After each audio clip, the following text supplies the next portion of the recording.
people, or? We've got people in the waiting room now, so I'm just going to start letting them in. Sorry, I didn't realise. Milk.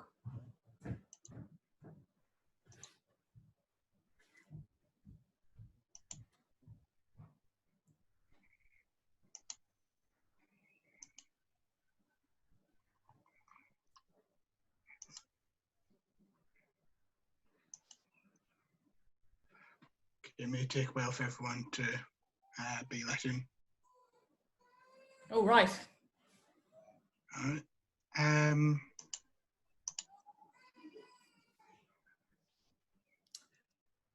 Leon. What? Make your bed. It's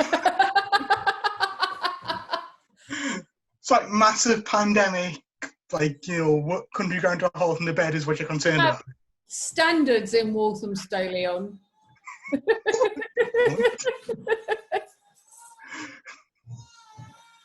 I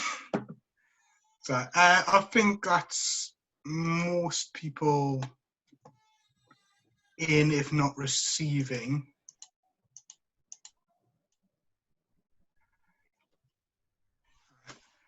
For those of you who can hear us, we're having a bit of a problem with the connection. So the good news is we seem to have audio. Bad news is that video might be a bit spotty for the duration of the event. So once it shows up that everyone who's been let in is now connected, which I think is the case, we can start with the event. Just to let everyone know, the event is being recorded tonight and will be put on Young Fabians YouTube soon after the event's happened. Also, just a notification about future events. On Thursday, we've got OK Zoomers and the Yorkshire Young Fabians meeting for starting the initial Yorkshire Young Fabians group. And on Friday, we've got the Young Fabians BM group pub quiz. And next Thursday 7th, we'll be having a in conversation event with Annalise Dodds called Women's Place in the Treasury. All these events on our Facebook page and website. So now launching to the main event. We've got with us Stella Creasy, the MP for Walthamstow.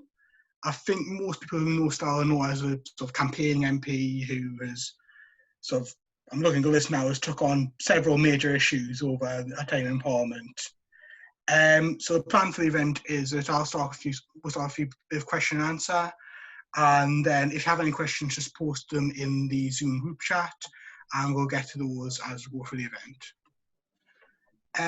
So first thing I want to talk about is, I've got a sort of brief list of some of the campaigns you've been involved in. So payday loans, Northern Irish abortion, both the medical costs initially and decriminalisation, campaigns on making misogyny a hate crime, and most recently maternity rights for MPs. So this one is, how do you get into these sort of more narrow sort of single issue campaigns? Was it something you were doing before you were elected as an MP, or what made you sort of choose that approach? Sure.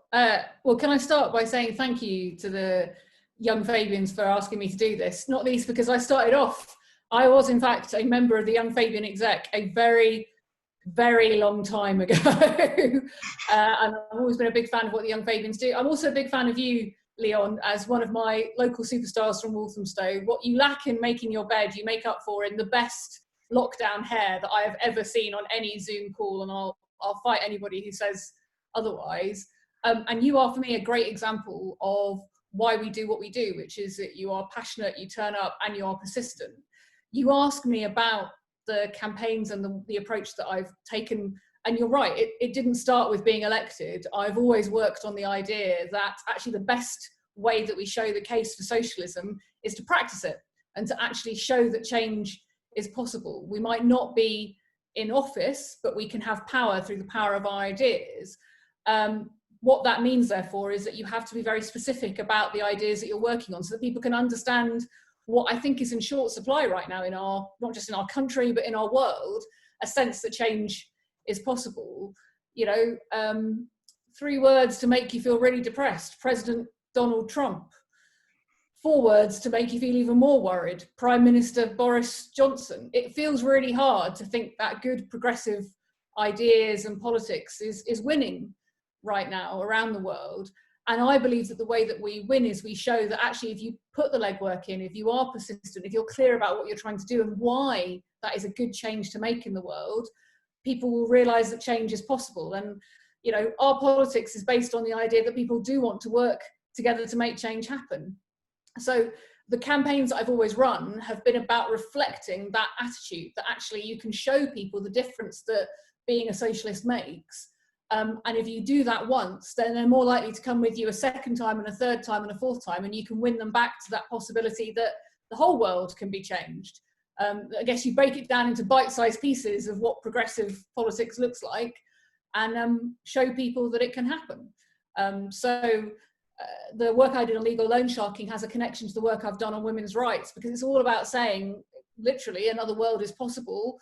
It's hard work. You have to show people how it happens and who has the power to make it happen and what you do to make that happen. Right. I mean, you've sort of touched on it there, but my next question was going to be about what makes you sort of decide, or what made you decide to sort of focus on each issue at each time. Mm-hmm. So you said there about sort of the issues on loan sharking and sort of women's rights being connected.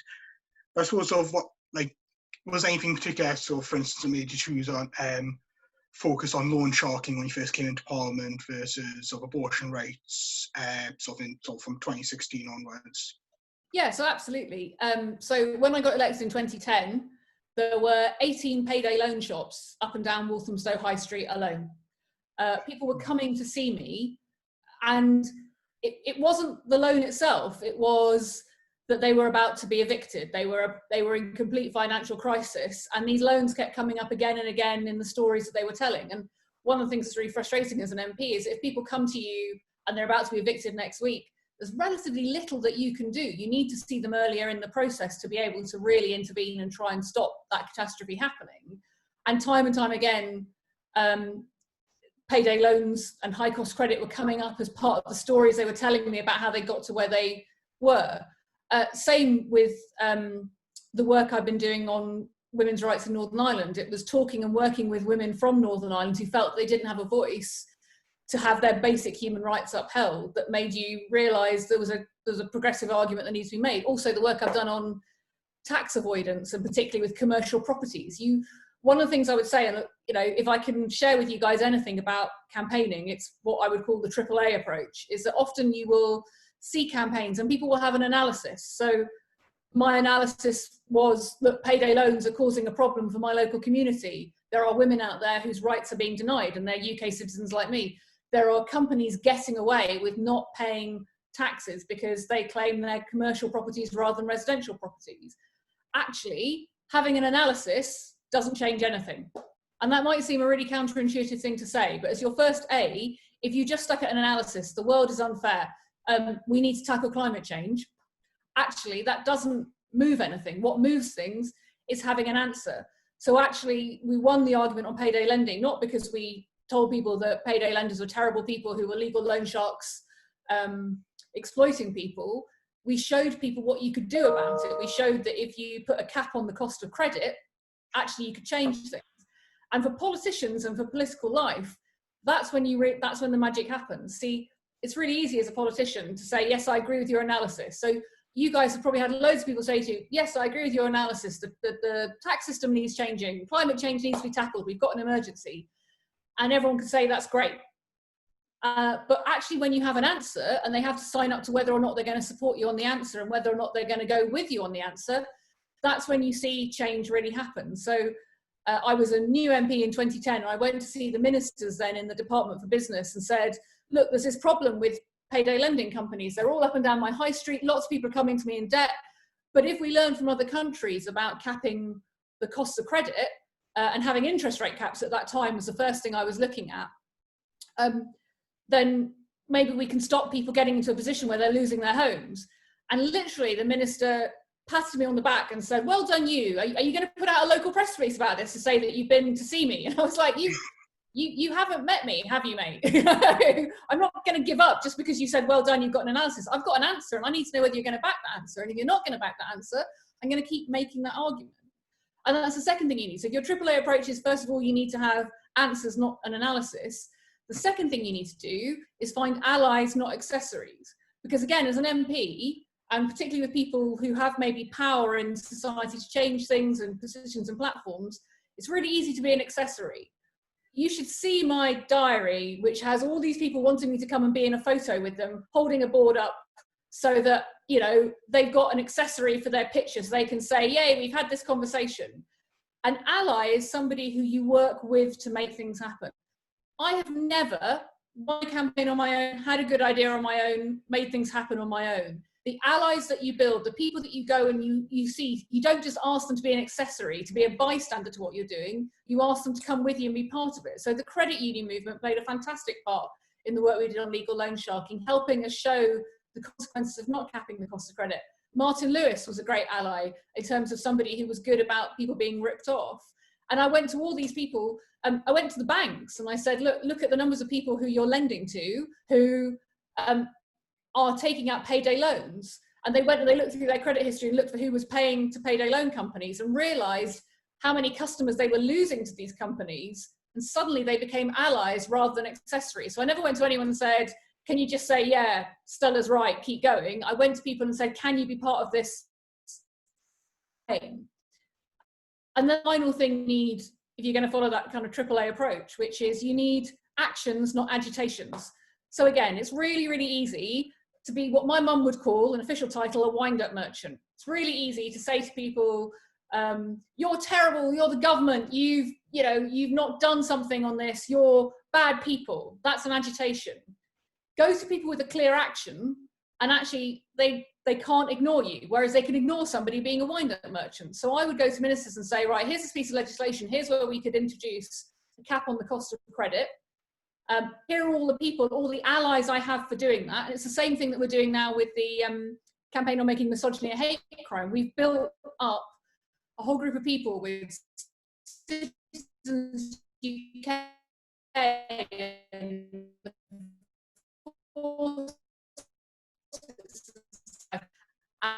here's the legislation we want you to introduce that would make misogyny a hate crime and allow it to be recorded and therefore allow us to track what's happening when it comes to violence against women.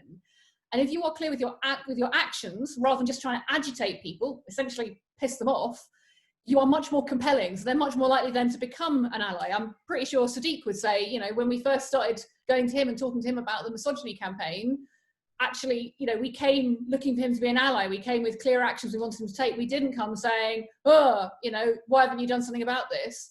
We came to win an argument with him because we had one. So that's a very long way about saying, look, you know, if you want to campaign, if you want to be successful, you have to break it down into those kind of pieces, because then it's much easier for people to understand how they can be part of what you're trying to do, what will happen if they're part of what you're trying to do, and why that change is a good thing to do in the first place. Oh, I can see lots of questions. Do you want me to carry on with you, Leon, or do you want me to read? I think this is questions come from a friend. It's in the chat now, and he made us promise I'd ask it.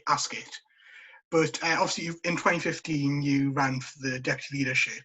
I did, a long time ago. And now we have a fantastic new deputy in Angela Rayner, and I was in the parliamentary committee today with her, listening to all her plans and what she's doing for the Labour Party. It's really, really exciting what she's going to do. Well, Henry's question is, would you, at some point in the undetermined future, would you ever consider running for... Henry, why do you hate me? What have I done to upset you, Henry, to make you want me to do something like that? Look, we've got a new leadership team for the Labour movement, and that's brilliant because it is a fresh start. I think all of us can agree that the last couple of years have been draining for everybody, actually. And if I go back to my, you know, answers and allies and actions, that's been pretty thin on the ground for everybody. And for everybody, therefore, it's been a pretty frustrating experience.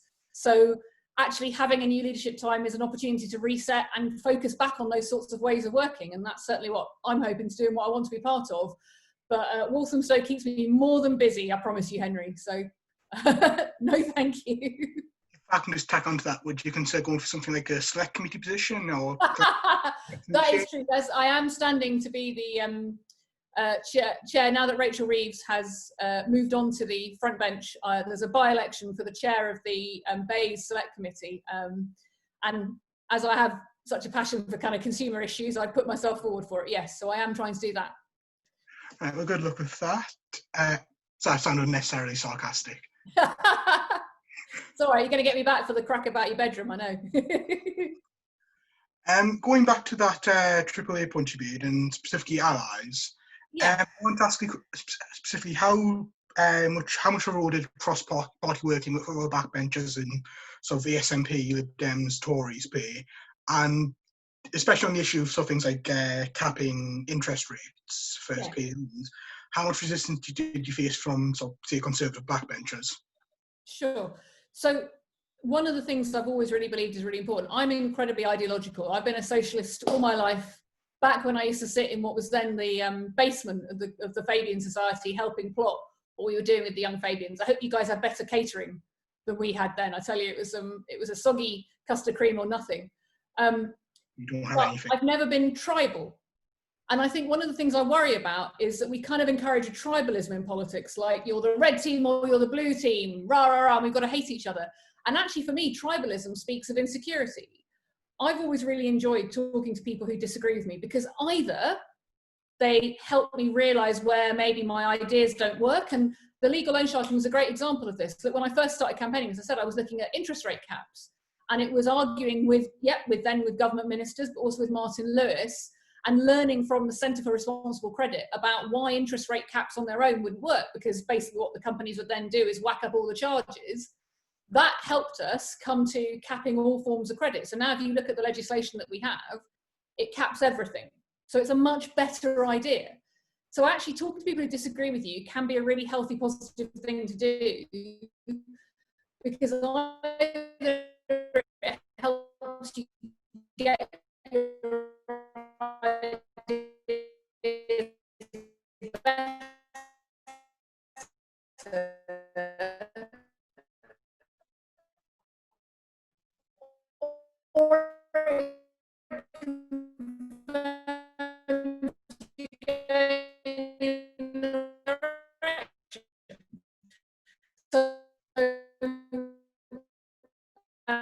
when it comes to the stuff on Northern, especially in the last landlords, but obviously shared an interest in a fair level playing field when it came to the taxes that they were paying. And obviously overseas companies at the point weren't paying corporation tax on their properties, so they weren't facing a fair level playing field. So being ideological is a really, really important thing. You've got to know what you stand for. You've got to know why you're fighting for things. Being tribal can mean that you pull your punches. I've always believed that. So even now, I am talking to government MPs about things. I mean, obviously it's a different environment now. There's an 80-seat majority. Now, I've not been into the new parliament because I've been on maternity leave for the last 5 to 6 months. So I don't know quite how it feels, but I've been talking to some of them anyway about things that we have shared interests in, particularly around paternity and maternity rights, and again, rip-off practices when it comes to lending. Because even if I can't convince them that my approach to how we might intervene and my belief in regulation is the right way forward, if I can understand why they disagree, there might be things in what they're saying that we need to learn from, and there might be things that we can change in their minds. And you know, I still believe just because they've got a big majority doesn't mean that we can't win an argument. It just means that you've got to make it more persistently. There's a question here from Rebecca about how do you make sure you're not spreading yourself too thinly? I want to tack on to that, especially considering that when you were working the payday loans campaign, I believe you also shadow security minister, or? Yes, so I was at that time when I first was in the Home Affairs team with Yvette Cooper. So I always did my homework, because Yvette is brilliant, but also somebody who will spot if you're trying to busk it. So, and it's a really good question, Rebecca. Look, that's partly why I go back to being really that AAA approach, and why I guess people might know me as somebody who's focused on campaigns, but those campaigns reflect my ideology, is because in order to be effective and to use the time you have wisely, you have to be really clear about what you're trying to do and how people can help. It would be really easy in campaigning to spend all day being in a photo, being an accessory, telling people, bending your head slightly, being sympathetic, saying, yes, what a terrible thing, somebody should do something about it.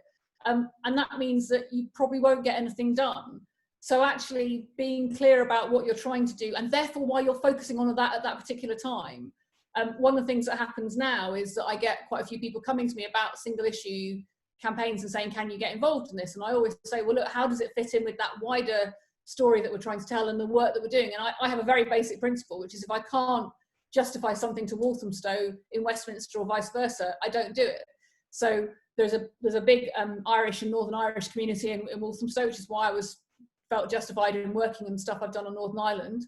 The things I'm doing now, for example, on bereaved widows. So right now in this country, if you have a baby with somebody but they die and you're not married, your children won't get any support, even if you've paid all your pension fees and all your national insurance all your life. The only thing that guarantees them support is if you get married. That seems incredibly unfair in this day and age for lots of families, and it's left a lot of families in poverty, basically, because they've lost one of their breadwinners at short notice. I got involved in that issue because we have a group of widows in Walthamstow.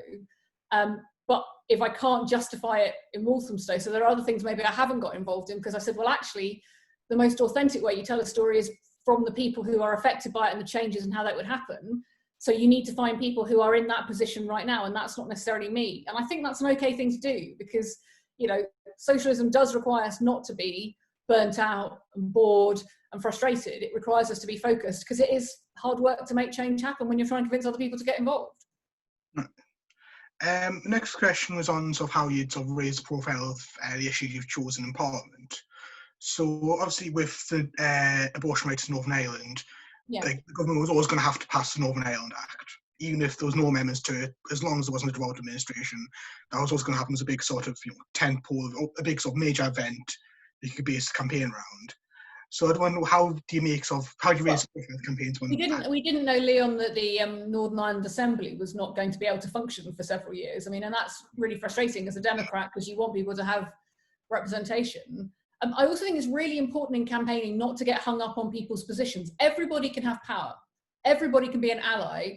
What you need to figure out is what help they can be. Whether it is a person who helps you raise awareness about something because they share it on their social media, whether it is the person who helps turn up and stuff envelopes with you, whether it's the person who helps connect with certain communities on things. Absolutely, as an MP, I have a platform, but it's nothing without the people who get involved behind you. I'm one MP, so you've got to be able to win other people round. And in that process, everyone can have power and help.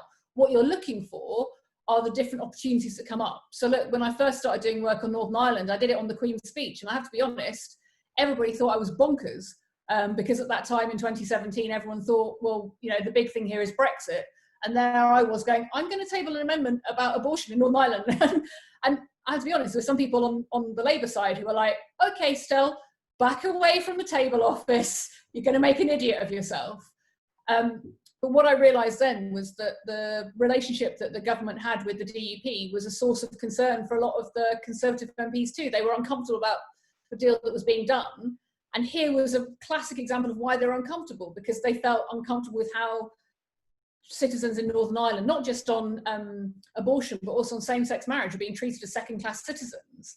So by using that opportunity of the Queen's Speech and the possibility of an amendment, I was sort of pressing at the soft flesh of the whole coalition government, which is why it exploded.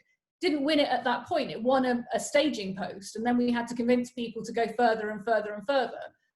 And that's why I say also, you know, you've got to look for allies. So in that process, it was finding people on the government benches who recognised that different treatment for UK citizens was unacceptable, and then finding opportunities, whether it was with people in Northern Ireland. So I would say one of the things I'm proudest of about that campaign is the work that we've done to support women's groups in Northern Ireland to be heard, because they weren't being heard and they weren't being given attention, and people weren't saying they had something that needed to be heard.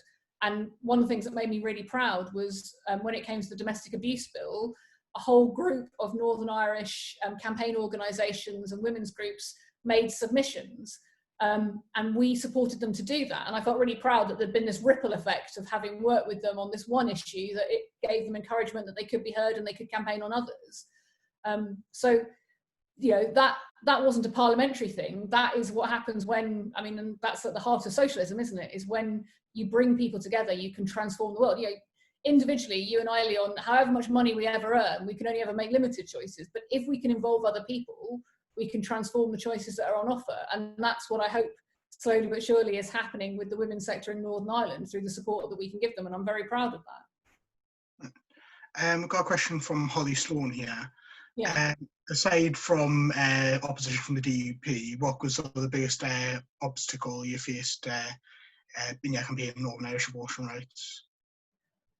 You face all sorts of obstacles every single time. Like I say, you start off, it's a bit like Tony Benn said, people think you're bonkers, then they think you're dangerous, and then finally they might start listening, and then eventually everyone says it was all their idea in the first place, and I'm down with that. That's brilliant. When people start saying it was all their idea, you know you've won the argument. And winning an argument is the most important thing you can do to making change happen. So, I mean, look, there were loads of obstacles, Holly, from the government, as I say, they kept trying to change the constitutional rules in Parliament. I'm not really sure if people picked up on that. So they would, when Leon says about this Northern Irish legislation, that was an obvious point. Actually, the way they wrote it was really difficult to get amendments into. It was really, we had to make lots of constitutional arguments. So I had to go and see the clerks in Parliament, which is a bit like, it's a bit like kind of Harry Potter. These clerks who are incredibly powerful because they're very nice, very bright legal people. And I'm not a lawyer. I'm a psychologist by background. And I had to go and argue legal points with them about what could and couldn't be permitted. And it's like a kind of logic puzzle. Then we had obviously the situation, lots of people saying, how dare you as an English MP be involved in this? So we had to make the argument this was a human rights issue. It wasn't something that was about Northern Ireland.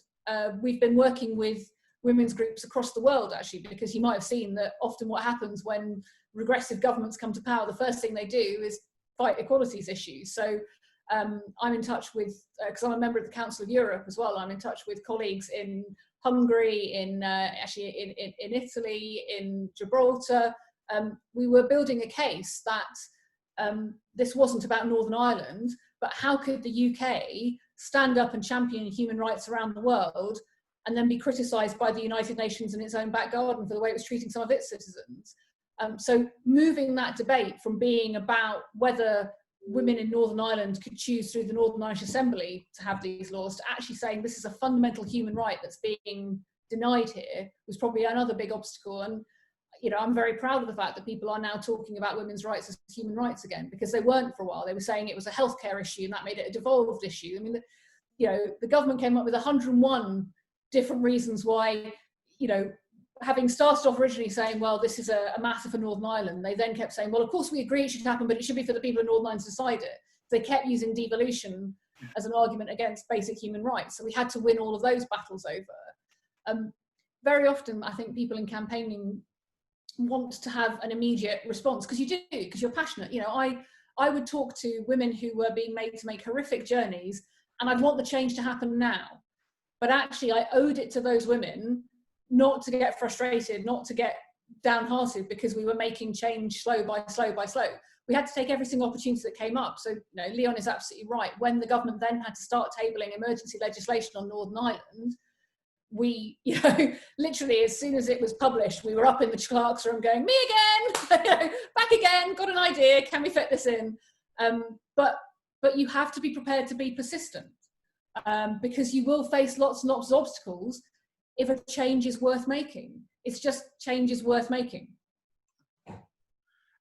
So I've got a question here from Glenn Armstrong. He's asking, how would your campaigning style change if there was Labour government in power?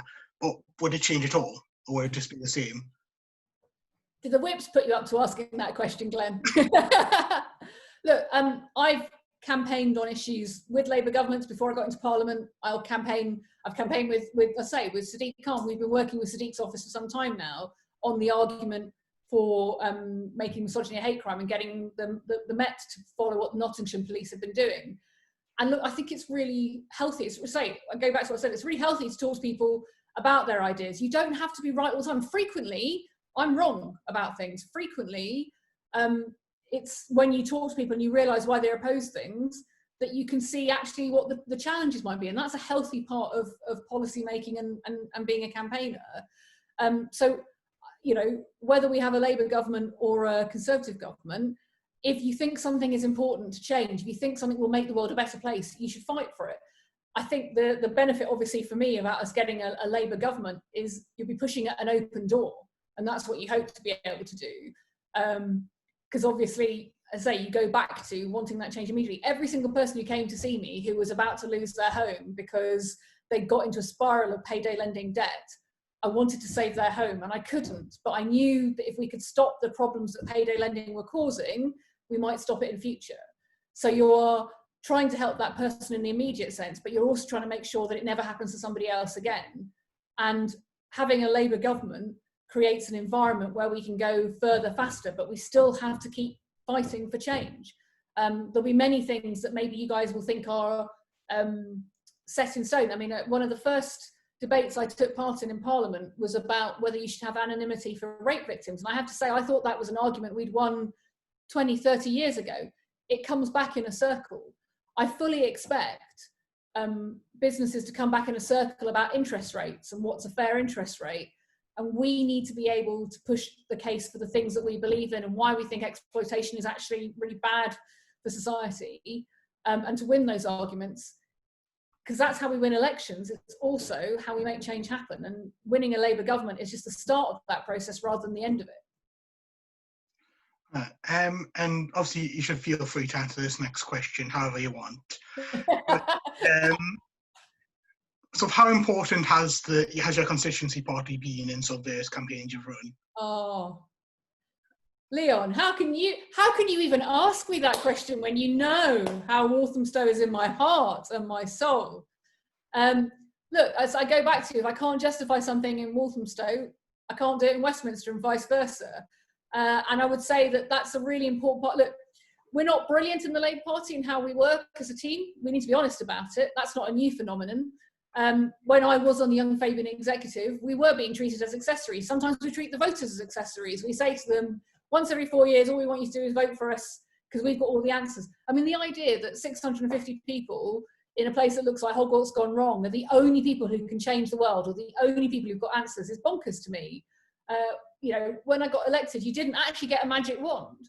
So I work very closely with my local party and the local community to make the arguments that we make. There's a group in Walthamstow right now called Take Back the Streets, who are the group we first started looking at misogyny and what they were doing in Nottinghamshire and whether that was a model we could learn from.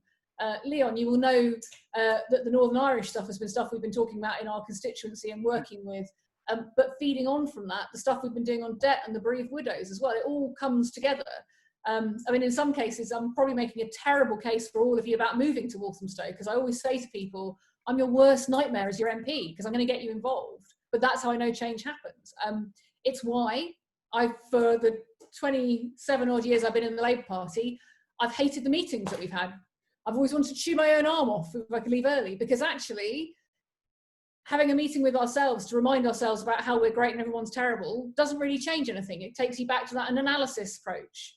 What I like is when the Labour movement is really focused on the changes it can make and it campaigns for them, because I think that makes the argument for socialism in a way that in the current environment where people feel so frustrated, so frightened about the world and what the state it's in, it brings it home to people. You know, you are the best advocates for the Labour movement in real life. So why do we put you in rooms or even in Zoom calls with each other to tell each other that we're great, rather than out there showing people the difference that we can make and helping convince people that it is possible to make a difference? You know, the more that we do that, the more that people, I hope, meet members of Walthamstow Labour Party. I mean, Leon, you know, you're a case in point for it. The more that people see how we are with each other and that we've got that spirit and that commitment to our community and fighting for it, the more likely they're going to become an ally with you, and that increases the power that you have to change things. I should say Walthamstow Labour Party, it's not as bad as some of the other CLPs I've been in. Not as bad? Right, the other thing that we have in Walthamstow is that we always have chocolate buttons at our meetings. But if you carry on like that, Leon, you know, not as bad, you'll be at the back of the queue for them, I'll tell you that much. Okay, I mean, like, you know, don't tell us to Corinna. I've got a question here from our chair, Adam Allnut. So you said during a period when we sort of have an 80% majority government and in context of COVID-19, how would you sort of try and get action on the climate crisis? So I think that's a really good question. I've actually been working with Extinction Rebellion for some years now, because I think one of the challenges with the debate around climate change is that it's become stuck in the kind of analysis, accessories, agitation framework. So we have an analysis, we've got a climate emergency, and everyone says, yes, I agree with you. And they, you know, in Parliament, people will have their photo taken with things saying climate emergency. They become an accessory. And then it's about agitation. It's about, well, who's not doing enough, rather than actually what are the things that we can do. So one of the things that I've been working with them on is, well, what is the decision-making process for making us move to answers, allies and actions? And we've now got a climate change citizens assembly. Now, people are a bit snotty about citizens assemblies, but if you want to look at a different political culture that maybe is one that's more conducive towards progressive outcomes, I would really encourage you to go and talk to people in Ireland, where they've used citizens assemblies to break the logjam that we've got in politics. Because if we're honest, most people don't think politics change anything. I mean, what's the most common phrase you'll probably all hear? They're all the same. What's the point? And what citizens assemblies allow you to do is to bring the public into the discussion that you're having. It doesn't replace politicians. I still have to make a decision, but it means that you can have a conversation about what are the changes we could make. And I think on climate change especially, where a lot of people would agree with you that something needs to be done, but what the something is, they're not very clear what that is. And there's a lot of concern in politics that somehow it would be unpopular to promote those things. What's really interesting about the Irish Citizens Assembly was, I think the politicians were quite taken aback about how positive the public were about the changes they can make. So peat extraction has always been a big part of the Irish economy, and actually people in Ireland on big numbers, were 70% in the assembly, were saying actually we're happy for this to move on and be part of our past because of the fossil fuel impact that it has. So having a different conversation with the public, I think, about what actually could we be doing. You know, this crisis has been a kind of crash course in that, hasn't it, for people? Suddenly a lot of people are all working from home. If you guys are, any of you living in London, you're waking up to birdsong, which is a really unusual experience in London.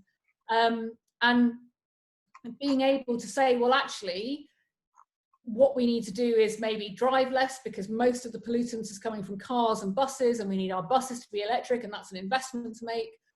In our towns and our cities, we need to improve transport. I can see someone's talking about Lisa there. You know, Lisa's been banging on for years, quite rightly, about regional transport routes. That is also a really progressive, sustainable response.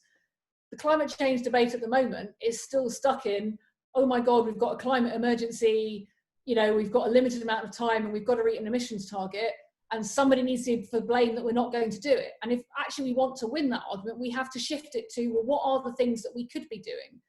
About single-use plastics, about emissions targets, about travel, about reusable energy, renewable energy rather, and reusable items that help people break it down into things they could see themselves doing, and then saying, well, actually, would you do that with me? We have a great project in Walthamstow called Conscious Stow, which is helping people make those choices on a day-to-day basis by showing them what they practically are. And it's not, you know, here's this massive, completely different lifestyle that you could lead. It's about how you build that into everything you're doing. And I think that's where the left, at its best, could bring people into that conversation. I fear we're at our worst at the moment. We're still at the kind of agitation stage about, can we find someone to shout at and say this is all going horribly wrong? Actually, for all of us who want to tackle climate change, we have to move it forward. And I hope that we can have the Citizens Assembly report to Parliament, and I hope we can have a bigger process to have the country have that conversation too. Preferably chaired by David Attenborough, just because he's probably the coolest guy that we know. I've got another question from Glenn Armstrong here. It's a bit of a leading one, but do you think Keir is more of an action taker than Jeremy, who, according to in Glenn's opinion, was more of an aggravator? So look, I think it's a fair question to ask about if I have this analysis, who is an analysis, accessories, agitation person. I mean, I used to have those conversations with Jeremy about analysis and saying, look, what's the answer? Because we couldn't just say the world is unfair. You have to say what you're going to do about it. I think Keir gets that. Look, I think Jeremy got it. I think we got caught up in it was enough to show that the government are getting it wrong. I would always say that being better than the Conservatives, so proving that Boris Johnson doesn't know what he's doing, should be the floor rather than the ceiling ambition. And I want us to be an alternative government in waiting with fresh ideas and plans about how you make things happen. think the challenge for Jeremy was, I think he got stuck into opposition mode. So he was very clear about what he thought the government was doing wrong, but it was always harder for people to be clear about what we would do differently. And I think Keir, I mean, look, give the guy a break. He's only been doing the job a week. But I think Keir already, you've seen it at PMQs, where he's much more focused on, well, we're going to need an exit plan. What would that look like? What are the tests you want to set? That is moving the conversation from an analysis, we've got this pandemic, what are we doing about it, to here's a set of answers about how we can move forward. We've still got a long way to go though, and I think all of us are going to have to be part of that heavy lifting to show people that Labour can be trusted, not just with their votes, but with their country. Because actually what you're doing when you stand for election, you're not just asking people to vote for you, you're asking people to sign up and commit and be allies to that vision that you have. And I think all of us are bruised by the last election, and basically the public kind of saying, look, we don't agree with you, we're going to have to win them back to that. And that can't just be the job of one person. All of us have got to be allies and action people rather than agitators and accessories. I mean, I agree with what you're saying about Keir in his sort of response to COVID being more of an action taker, but the question I'd ask is, sort of, do you think that will actually sort of move the needle in a significant way? Because sometimes it does feel as if, like Boris Johnson could just sort of turn in Parliament, vomit on his shoes, sort of defecate on the dispatch box, mumble a bunch of nonsense. Right, Leon, you've been spending some time. And look, I suspect Boris Johnson probably will turn up with vomit on his shoes, but it'll be baby vomit, because it'll be a bit like me trying to do things at the moment with a young child. We can't change Boris Johnson. Boris Johnson is who he is, but we can change, and we can look at how we are and what we do with people. Absolutely, being in government gives you a spotlight that being in the opposition doesn't give you. That's why we've got to use our opportunities to be that alternative, to be clear about what our answers are, our actions are, and why we're asking people to come with us. And I think we need to be really, really aware that, look, the idea that that the pendulum is going to swing back, that somehow this election result was the worst it was going to get, and Labour, will eventually get back into government, is lazy, insulting thinking. We have to win back the hearts and minds of the British public in an environment where absolutely Boris and the Conservative government is centre stage.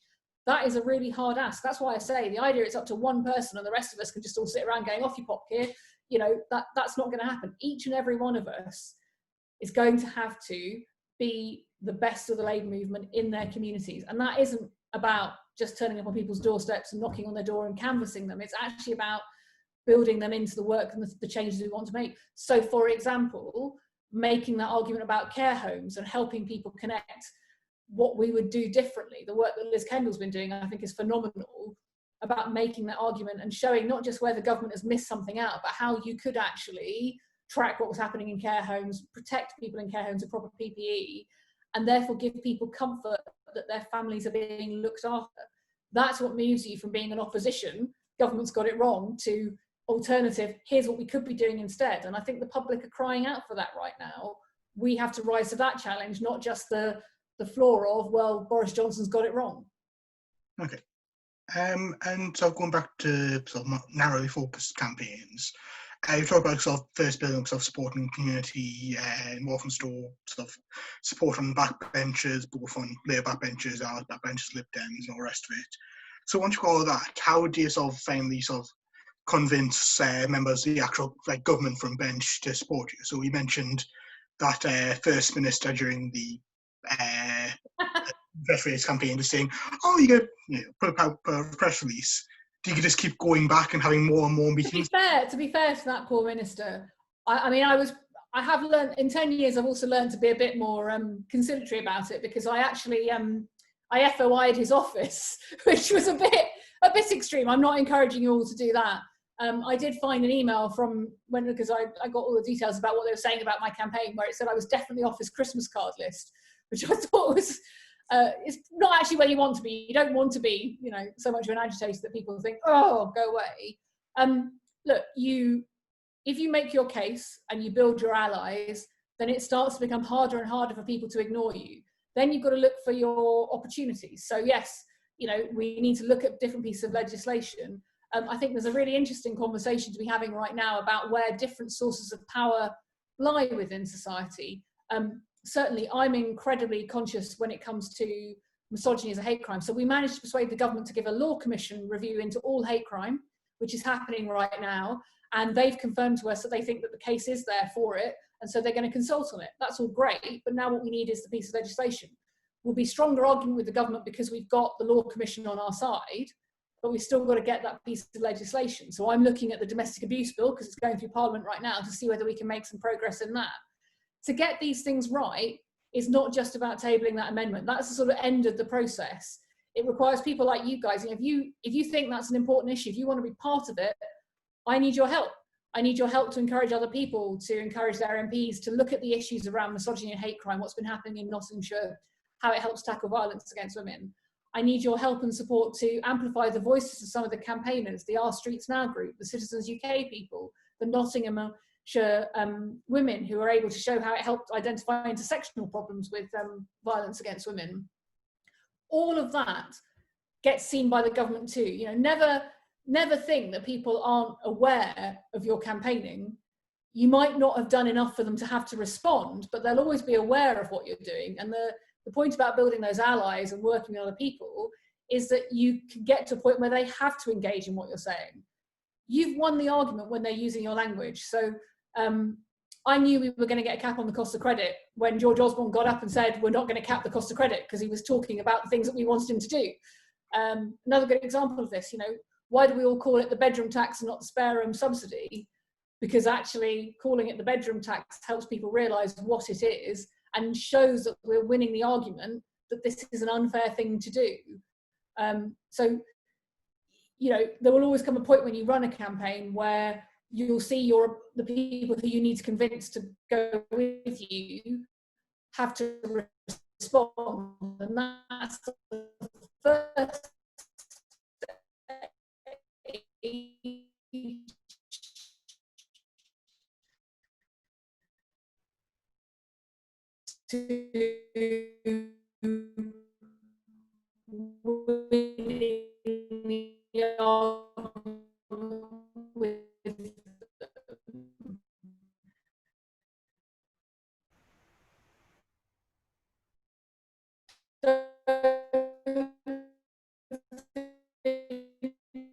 they're not watching, just think that maybe you have gotten to the point now. Next one, you're saying, again, you won. I had the Treasury when I was not getting to the point where where the government, where the people you want to change are saying, look, you know, I will do this, just leave me alone. Keep going, is my question to you. Because eventually they just go, okay. I think Arlene Foster, again, I'm probably not on her Christmas card list, but I don't actually think they will unpick what we've done, because we created such a pressure for change that eventually they were just like, if you just go away, just give us some breathing space. And we knew then we were winning the argument. Right. I've got another question from Henry Mendoza here. One about Owen Jones, I can read it on. So I'll just read it out for the benefit of everyone. Is it coincidence or conspiracy that virtually every time you're on a panel at Fabians conference, you're there with Owen Jones? No, I think it's just they put people with short blonde hair together. I've known Owen a long time. He's a good guy. And I think, you know, the Fabians annual conference is always good fun. I didn't actually get asked to do it last year, but then I was very heavily pregnant. So I think I can let them off. So I don't know who they put up in front of, with Owen instead of me this time. And I think if there's no questions, move on to my final one. So once it's popped up here. Oh, Nikki's asking about how you keep going. Cake, definitely cake, Nikki. And I'm not entirely joking. So one of the other things Leon will tell you about Walthamstow is I have two rules. One, none of the events that we run go on for longer than 90 minutes, because if I think I can't be bothered to sit still for longer than 90 minutes, don't see why anybody else do it. And secondly, there must always be cake, because if you haven't had a cup of tea and a biscuit, you're probably not in a good mood to be able to make a good decision. So, you know, nobody ever, it's like their Snickers advert, nobody ever makes a good campaign if they're hangry. Keeping going is very much about not spending too much time and always having cake, or I'll accept a biscuit and I will accept chocolate buns as long as they're fair trade. Yes, Henry, it should be national policy, as also in Walthamstow, if I can convince you all to come and live in Walthamstow, we try to have only 4 GCs a year so that the rest of the time people can be involved in campaigning. Because actually, making the best use of your time means not making you all sit in the meetings doing the same 5 things over and over again. That and always go to the pub afterwards. That's true. We do always go to the pub. And I do get my round in, as do you, Leon. Some of the others, maybe not so much. Care to name and shame, or? Never. This is, as I say, the best of the Labour movement, not the worst. Right. And anyway, you know, you've just said Walthamstow is not as bad, so I guess you're definitely first in line at the bar next time. So I suppose my final question would be, you've already mentioned the campaign on bereavement benefits. Yes. And the campaign on making misogyny hate crimes ongoing. Do you have any other campaigns which you're sort of running at the moment or planning to run in the future? I see that Henry says you've lived in some cesspits. I hope he doesn't mean that Walthamstow is the cesspit that you live in. Actually, yeah, I've got loads of things and issues that I'm working on right now with people. But actually, you know, if there's time left, I'd love to hear what you guys are working on, because this is a weird sensation, isn't it, where you're just talking one-to-one. And actually, it'd be great to hear from you about the things that you're working on, because I'd love to learn from you. And I always learn when I hear what other people are working on. So if there's anybody watching who's working on a campaign, I'd love to know a bit more about it. Well, if anyone has anything you want to put in the group chat now about something I raised, or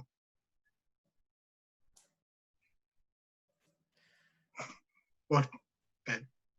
Okay. I think CLP, Mar Climax. What do you think a better CLP is? I mean, I haven't encountered one yet. Tough talk, Leon. Tough talk. No.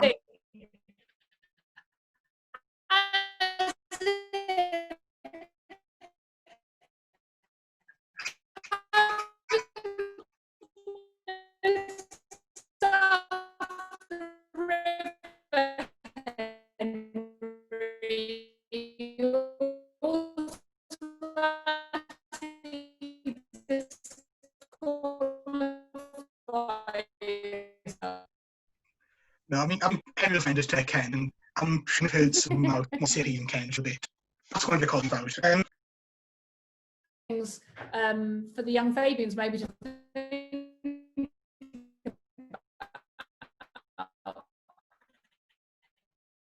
is what we not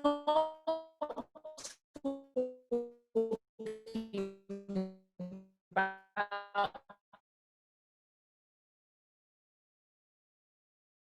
challenges, particularly Caroline Criado Perez has done some quite interesting work on this as well. I'm sure you guys have read it. And one of the really powerful things that the Young Fabians can do is be a place where you're not losing focus on those longer term challenges. We know that, you know, kids born today will have 7 different jobs, 2 of which haven't been invented yet. What are those jobs? What does that mean for our education sector? What does it mean for our housing sector? You know, if people are going to have to move around the world, around the countries, what does that mean if we've got this whole new working environment? And as coronavirus teaches us, something can happen very suddenly that people weren't really thinking about. The best thing for socialism is to have people thinking about those challenges and making sure that we're not losing focus on them, because otherwise we'll go from crisis to crisis to crisis. And you raised an interesting point there. So how are you sort of keeping the campaigns running right now going when you're sort of confined to your house? Yeah, it's a good question. So yesterday I spoke in the domestic abuse bill to flag up the misogyny campaign, because that has come up, and I've been talking to colleagues about where in that legislation we could table things to maybe pull the debate forward. I had to learn that in Parliament they don't put the Zoom on you automatically, so I thought it wasn't on, so I spent my first minute of parliamentary time just waving at the screen, which is not the most edifying experience. But I'm also in touch with the various campaign organisations. I mean, look, we're all learning, aren't we, from things like Zoom and email and phone calls, whether you actually do need to be in the same physical space as people to be able to make progress. There's a lot of very powerful, compelling data on misogyny as a hate crime that we're pulling together so that we're good to go. The Law Commission review has been delayed a bit, which obviously is a setback, but that gives us some more time to make the argument. We're looking now at making the argument with the other mayors around the country about them being campaigners for this issue too, in the way that Sadiq has become as well. So, clearly this time does change how you campaign, but it shouldn't change the things that you campaign about and you care about, because they'll be there even when lockdown finishes. I think that's the end of our questions. I'm going to. I just want to say thank you for coming to speak to it tonight. If I can just promote some other events, I mentioned a start the event. Tomorrow evening from 5:30, we'll be having an initial meeting on Yorkshire Young Fabians, and then at 7 o'clock we'll be having a weekly OK Zoomers event. And then tomorrow at 7:30, so on Friday at 7:30, we'll be having what the Young Fabian Group will be running their first. I'm going to have the youngest Fabian ever. On 7:30 on Friday, we'll be having Young Fabians BM Group's pub quiz. Both, as I said, all events on the website, so feel free to come along. And again, thank you, Stella, for coming to speak to us. Thank you for your advice, and hopefully I'll see you whenever next CLP meeting, whenever. We'll have to decide whether you're allowed to have any chocolate buttons, Leon, after that. Thank you, everyone, for having me. Look, I know it seems like a really tough time, but please don't give up, because actually there are all sorts of changes and things that will need people to champion them, and you guys could be the champions for them. And that's the most important thing about all of this, is that actually you have a contribution to make because of the things that brought you into politics in the first place. So please don't give up.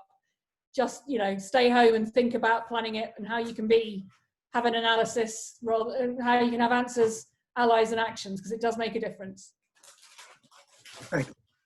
Yeah. Goodbye, everyone. Bye, guys.